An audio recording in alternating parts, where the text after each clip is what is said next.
Stardate 052917. Enough is enough. Sorry. I love the intro to this. I love how it starts off just bam, it's time to get on with this. Prepping the war room, all the scenes. This episode I don't have, well, we'll see how much I have to talk about. I have one note that it's just there to remind me of it, and I'm just going to talk about it until I'm done. But otherwise, I don't actually have a lot of notes in general of this episode.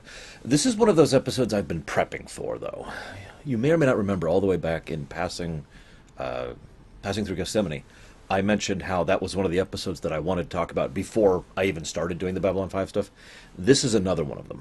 In fact, this is the other one. These two are the ones I wanted to talk about most. So I'm going to start on the side stuff first. First, poor Veer. I say that kind of laughingly. Lord knows he is still haunted by the fact that he murdered someone. I shouldn't use that word. That's actually inaccurate. He killed someone. I don't actually think what Veer did qualifies as murder, personally, especially since it wasn't quite intentional, but at the same time it was deliberate. So, it's kind of a gray area, but I would argue what he did was killing, not murdering. There's a difference. That being said, there's a great scene where G'Kar and Londo are on complete opposite sides of the table. Earlier, when Sheridan's giving his speech to the non-aligned worlds, I'll talk a little bit more about that in a minute, because that's related to my note. And then, so Veer mentioned that G'Kar that there was a scheduled meeting. Londo has an appointment. So G'Kar just sits there waiting, and he knows it's Londo, because it's the appointed time. But he's not ready to answer yet. He's also writing a book for some reason. I'm not sure what that's going to be about. I'm sure it's nothing. Anyway, so he's writing, and he stops. I've heard so many people pick apart the scene between G'Kar and Londo. It is just gold. I could just play the scene. In my opinion, it all plays out for itself. I don't need to just dissect it. It's all right there on the screen. But one of the things I've heard debated is why G'Kar hesitates. Is it because he's being petty? Londo himself calls attention to this. We're just bickering and going back and forth like we used to. It's just as soon as we get in orbit, we go back into our own ways. So maybe that's what he's doing? Is he, do I really have to do this kind of a thing? Is he waiting as a point of order? As kind of a gesture or a symbol, you have to wait on me kind of a thing? I don't know. My personal interpretation is that G'Kar is bracing himself because he really doesn't want to do this, but there is enough past what he has been through. There's enough underneath the scars, is how I want to say that he is willing to at least be like, okay, what? What is it you want?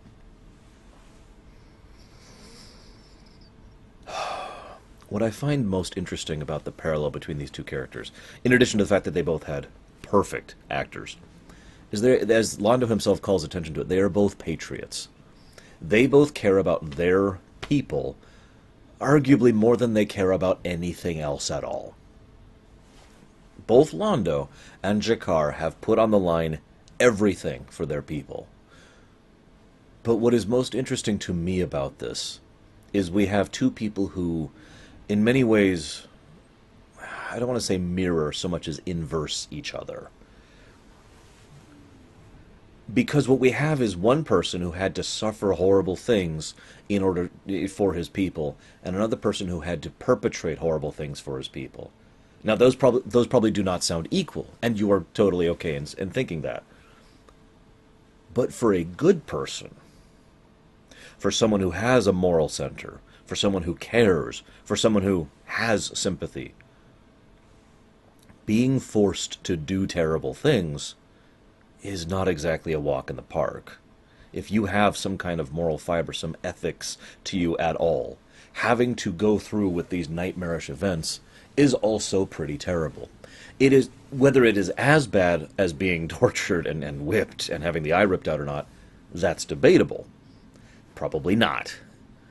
But to argue that it is also not bad, that it is also not horrible to go through, is equally foolish. In fact, it is a different type of terror, a different type of torture to endure. And I bring that up because that parallels perfectly with what's going on over in the other plot. I'm not going to go into that right now because I want to talk more about G'Kar and Londo, but keep that in the back of your mind. It's a different type of torture. So Londo puts forth his idea. I want an official support for the government. And we don't know 100% what that means, other than that it's an official support statement. And two of the most powerful races in the entire galaxy, especially now that the Vorlons are gone, both saying, yes, we support them in this, is a hell of a thing. I mentioned last episode the significance of symbolism. Well, it's not just Minbari that's significant too. Two very powerful races unifying in support of a third, that's a huge deal. I'm actually kind of failing at coming up with a real-life parallel off the top of my head at how big of a deal that is. Just, and then, just, yeah. Think about it for a moment. And of course, that has the possibility of laying groundwork for the future, for future unification, for future cooperation, for an era of peace, rather than an era that has been marked by one war after the other non-stop for like 4 years now. What really hits me more than anything else, God, Peter Jurassic is an amazing actor. It's been said before that all the actors had to take time to get to know their roles, right? Just about every one of them had to kind of work their way into it, and I understand what that's like. I call that Tetris theory in a specific manifestation, because sometimes things just fit with you, right?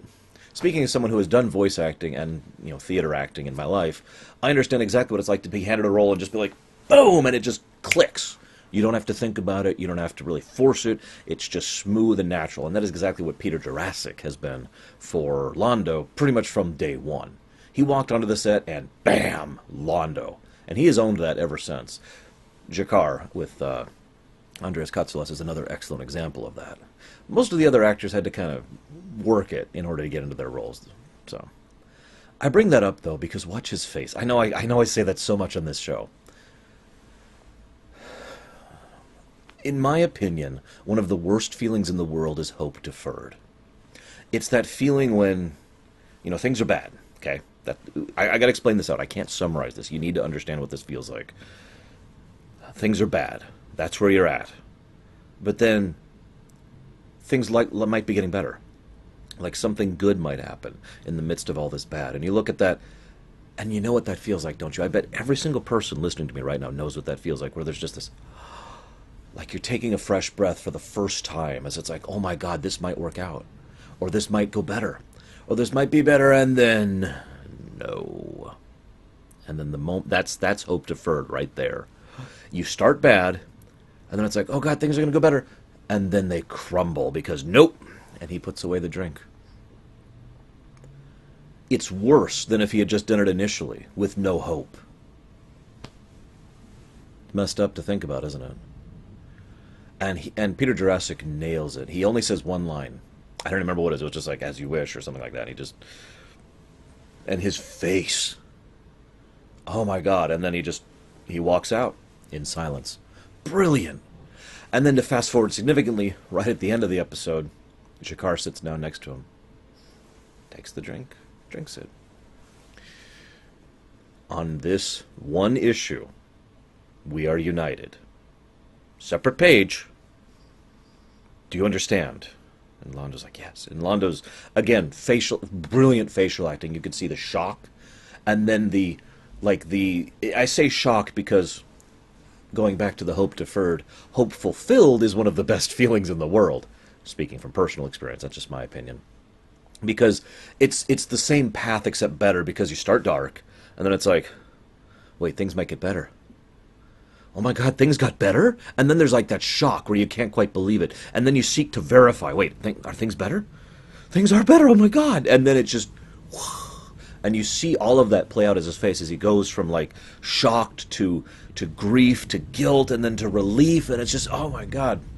I'm sorry to gush, but I absolutely love the interactions. Let's get to the other side of the plot. So, of course, Jakar is the first one to pledge support. No real shock there. He does so in an interesting way, though. Where was Earth when we needed help? Nowhere! I find that interesting because I wonder if he is... I know he's not saying it out loud, but I wonder if he is implying that, you know, the Army of Light was there for them. Because they were. More than once, actually. Not as much as they'd like. And that is a messed up situation. Absolutely. There's some interesting believability in the presentation of the battles. The destroyers going up against the far more agile and frankly, far more advanced White Stars. And I'm curious why they call them destroyers. These strike me more as cruisers or battleships. But anyway, I digress. Everything uses different classification for ships. Even I do. I have my own classification, which I don't think even conspires with this. I love the believability, though. The idea you have to use very careful friend versus foe. You have to only lock on if you were locked on as. You know, watch out for falsified orders. It's too common, I've noticed, that fiction in general, not just science fiction, tends to ignore the covert side of a battle. Not warfare, but a specific battle. Because it is a very viable thing. Mass Effect 2 specifically, even called attention to this. You know, we're in fight with another person. One of the things that can and should be done is electronic warfare, trying to jam their signal or screw with their targeting or send falsified orders or any other number of things, right? And that was one of the things Edie was actually involved in defending against. So I like that believability touch they added. So I brought this up, months, years? I don't actually remember how long it's been. I brought this up a long time ago. One of the things that has been a pillar of Sheridan's character for a long time is legality. I know that sounds weird, but I don't mean that in the way I usually say that word. Usually I say that word with venom and spitting it. In this case, what I mean, though, is he was really pissed off, and he couldn't believe that certain things would happen because, well, why would anyone follow an illegal order? That's insane. It was just so unbelievable to him. The illegal order thing is something that he has been hammering in over and over and over in this episode. And I'm building to my final point. Don't worry, we're not there yet. But I love how they bring that up. If I could diverge for just a second. I know this varies from country to country and from era to era. So I'm only going to be able to relay it as it was taught to me by military side of the family, okay? If you're given an order that you're not certain about, not in the heat of combat, that's actually a completely different category, but let's say you're back at base and you're told, go kill these civilians. It is your duty, your responsibility, and in fact, your job to question that order. It is actually an offense under some circumstances to not question it. In particular, well, I'm not going to name names, but I know someone who actually went through a series of trials back in boot camp where one of the things that they were questioned on is, you know, okay, your orders are this, what, and then they just left that as is. And the whole point of the test was to see how many people were willing to question the order. So, it is their responsibility to question illegal orders. Now, what is an illegal order is, of course, heavily defined by certain things, and isn't very unified, and of course, legality, as ever, is actually dependent on the courts, and the courts may or may not rule in one favor or another. This is not a black and white situation. That's actually one of the things I love about this. We have... I'll get to that in a second. Let me look at my notes here. So Sheridan, you know, he's screwed up about this whole situation, and to him it's so simple, it's so obvious. Clark's evil and wrong. The end, right? Like I literally picture Sheridan is sufficiently naive. You kind of see the parallels, by the way, between him and Delenn here. That he thought he could walk in, like he hoped. Sorry, let me not say thought. He hoped he could walk in and just be like, guys, Clark is evil, and they're like, you're right, and they'd all go after Clark, right? He hoped for that. Nowhere is that more emphasized for me than two scenes. One, he flat out puts his ships in critical danger in the hopes of determining friend or foe on the fly when he goes after I forget which, it was the Pollux, I want to say. No, it wasn't the Pollux. I'm usually good with ships. I can't remember the ship name. By the way, Omega Destroyers, this is just a quick aside. Omega Destroyers are one of the only ships I actually really like the design of for Babylon 5. I just wanted to talk about it real quick. So, that was risky as hell, but of course that's the kind of thing he would do. But that brings me to my next scene. There's this brilliant scene where one of the White Stars has collided with one of the Omega Destroyers. And Sheridan gets to his feet and walks up there, and you could just see how torn he is. And you could just hear him, get to the life pods, get to the life pods, please. Like he's begging his enemy to survive. That scene says so much about Sheridan's mentality. He truly is naive, but he is naive in my opinion, in an admirable way. The same way Delenn is, actually. He is idealistic. He doesn't want to be killing these people. He doesn't want his own people to be killed. It is the job of a soldier to defeat the enemy and come home alive. Really says everything, doesn't it? There's an interesting point here. First of all, I don't know the name of the actor, but the guy who played Macdougan is awesome. I just want to say that. He did a great job of portraying the captain who obviously used to teach back at the academy or whatever. He does a great job of it. And there's actually some really good chemistry between him and Sheridan, even though they're actually only in person with each other like twice in the whole episode. Just wanted to say that really quick. There's this brilliant bit where he says, after all is said and done, we'll turn it over to the voters and let them decide. After all, that's who we really work for. I know I keep bringing up the parallels to the Minbari Civil War, but that's exactly what Delenn said, isn't it? Remember, if we postulate that the worker caste are the civilians, the non-combatants, if you will, the non-servicers, service workers, organization, whatever, I want all that. So they're the civilians of the Minbari. In this case, the idea here is that the human military works for the voters, works for the people, works for the civilians. Just like Delenn has now established that both the religious caste and the the warrior caste, I keep calling it military caste, the warrior caste both work for the worker caste in service of.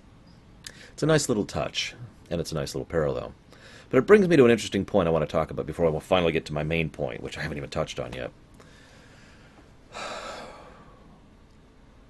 One of the things that was done very deliberately with the villains of this series was to show them in different lights. We got to see Cartagia up close and personal. We got to see just how bad he was, multiple different times and in multiple different ways.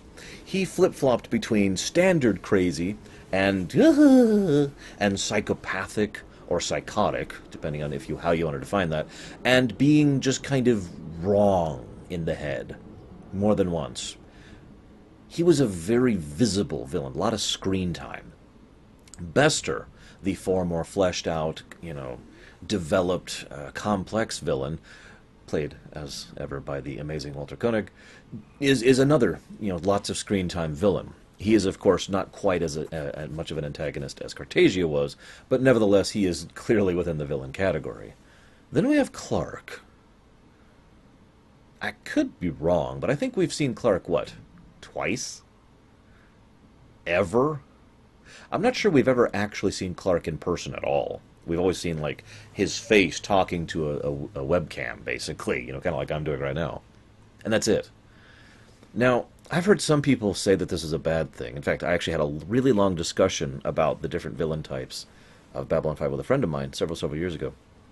The thing I love about this is it removes... One of the things Sheridan keeps clinging to is the idea that Clark is the bad guy, not the Alliance. He flat out lays that out in this episode, but this has been before now as well. It's like, no, we're not loyal to the man, we're loyal to the office, or we're loyal to the government, we're not loyal to the office. Trying to separate Clark and trying to focus on Clark, which is, again, kind of the same thing Delenn was doing with the Warrior cast a couple episodes ago. But the idea that Clark is the bad guy is something Sheridan keeps clinging to, and yet as the actual show keeps showing us, Clark is not the bad guy. It is the Clark administration that is the bad guy. This is one of the reasons why I have been trying, and probably failing, but I have been making the effort as I go through these ruminations to label it the Clark administration each time I talk about them, rather than just Clark, because it is the administration that is the bad guy.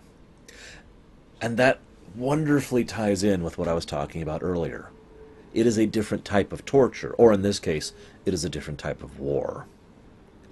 We know how to fight a big, obvious enemy, a T-Rex charging down on us. That was the Shadows. Now we have to fight, and the Vorlons. The Vorlons aren't a T-Rex, they're like a steamroller. They're just...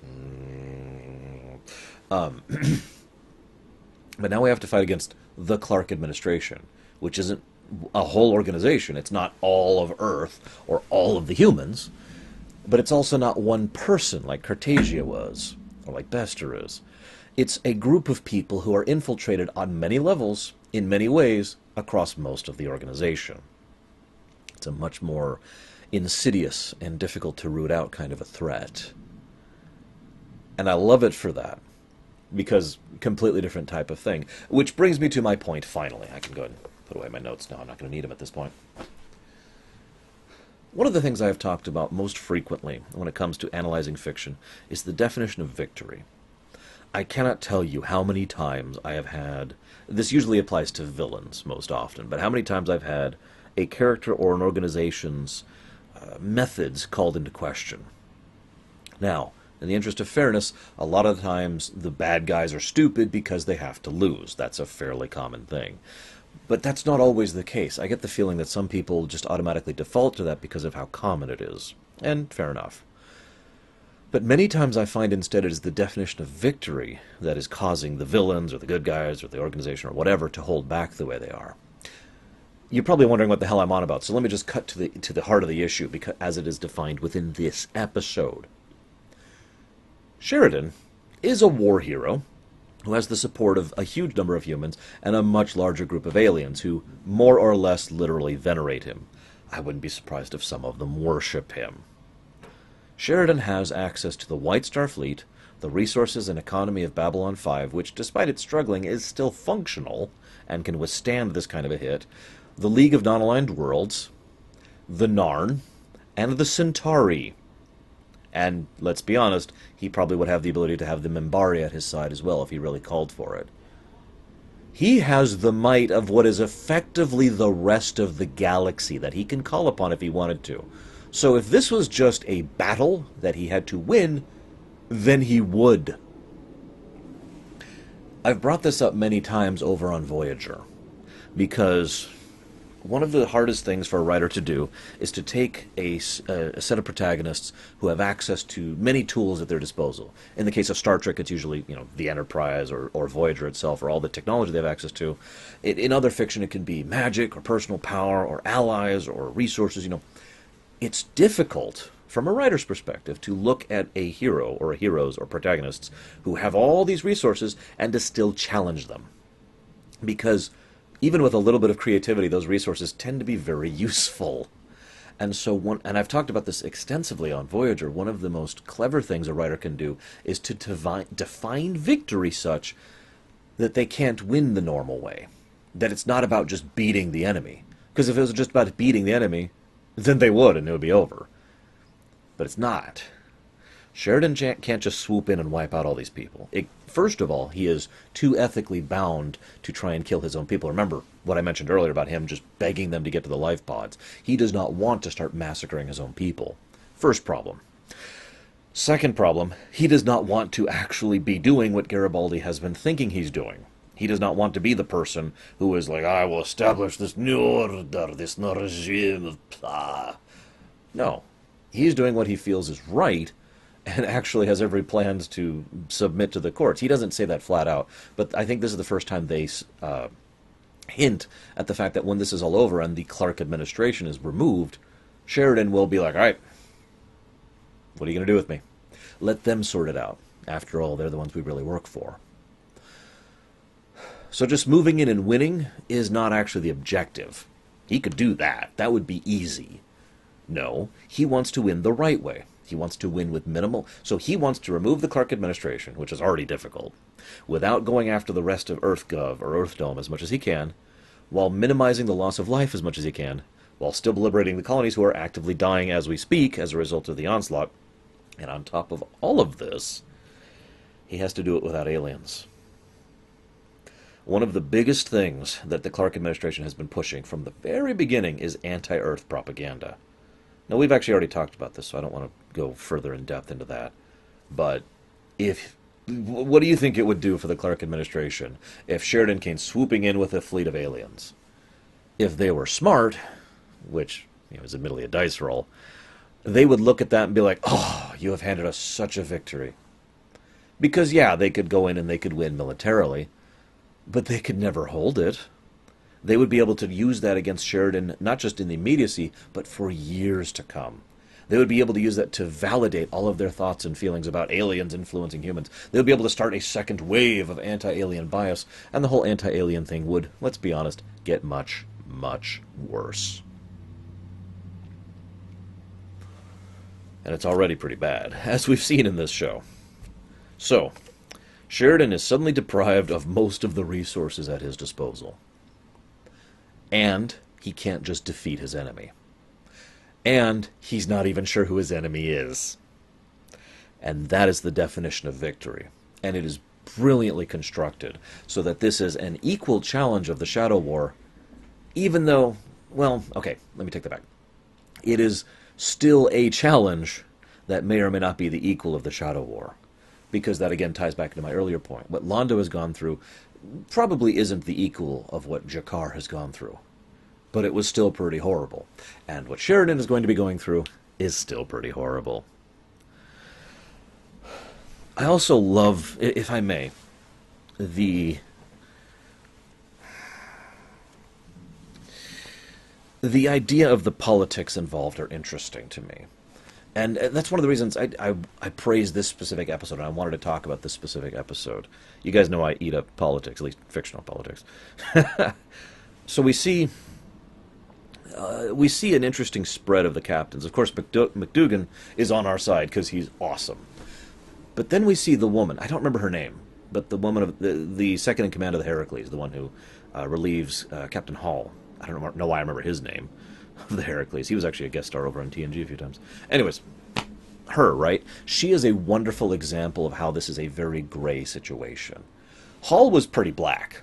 He was just evil, right? He's just like, okay, look, I'm going to go ahead and I'm going to charge into this situation and I'm going to literally allow my ship to be destroyed because one way or another I'm dead. I am not going to face the responsibility for my actions. The Clark administration will take me out, or the courts will take me out, depending on who wins. No matter who wins, I lose. So, nope, I'm out. So she took over for that. However, she is not fully on Sheridan's side. She does not want to just go in with an insurrection, like I mentioned last episode. Because that's what this officially has become. This is a full-on civil war with actual combat of person versus fellow people, people who know each other, and trying to kill them. And then, of course, we have Macdougan, who would be the white of the situation. Sorry, I just realized how stupid that sounds. You know what I mean. I love it. I love the tightrope that they're walking. And the best part of all is that while the good versus bad thing seems very obvious to us, you have to remember the complexity of this, because just picture how easy it will be if this victory is not just so. We need to keep on the positive side of propaganda. That's extremely important. If we turn the people against us through our actions, if we turn the government against us through our actions, then when this is all said and done, we remove Clark and his immediate staff and the leaders of Mini-Pax and Mini-Truth and all that. Just get rid of all that, right? What you're left with is a bunch of people who hate Sheridan and his ilk. And so all of a sudden we have a situation where now things can get worse again because we've basically left the door open for someone else to use this as a jump point in order to start their own campaign for power or their own campaign for propaganda or pushing their own political agenda. You get the idea. We can't just win.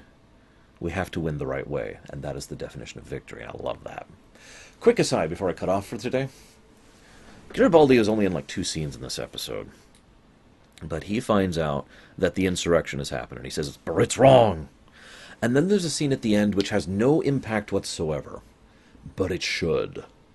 It's the scene where Garibaldi is going through customs, and he's like, where are you going? Mars. Oh, okay. When are you coming back? And there's a noticeable pause, and then Garibaldi says, I'm not. And that scene should have impact, but it doesn't, because Garibaldi's mind-controlled. I know, I hate to keep bringing it up, but this scene right here is probably the poster child of why I wish they hadn't shown us the interrogation scenes and the him being messed with and the control thing that they have shown us already. Imagine the dramatic impact of if we didn't know any of that. And we would suspect it because he was off and then he just returned under mysterious circumstances. We don't know. But in that case, at least we could look at this and be like, oh my God, Garibaldi's actually leaving Babylon 5. And it would have some significance, some strength. We'll touch more on Garibaldi soon. Don't you worry. For now, I'll see you guys next time.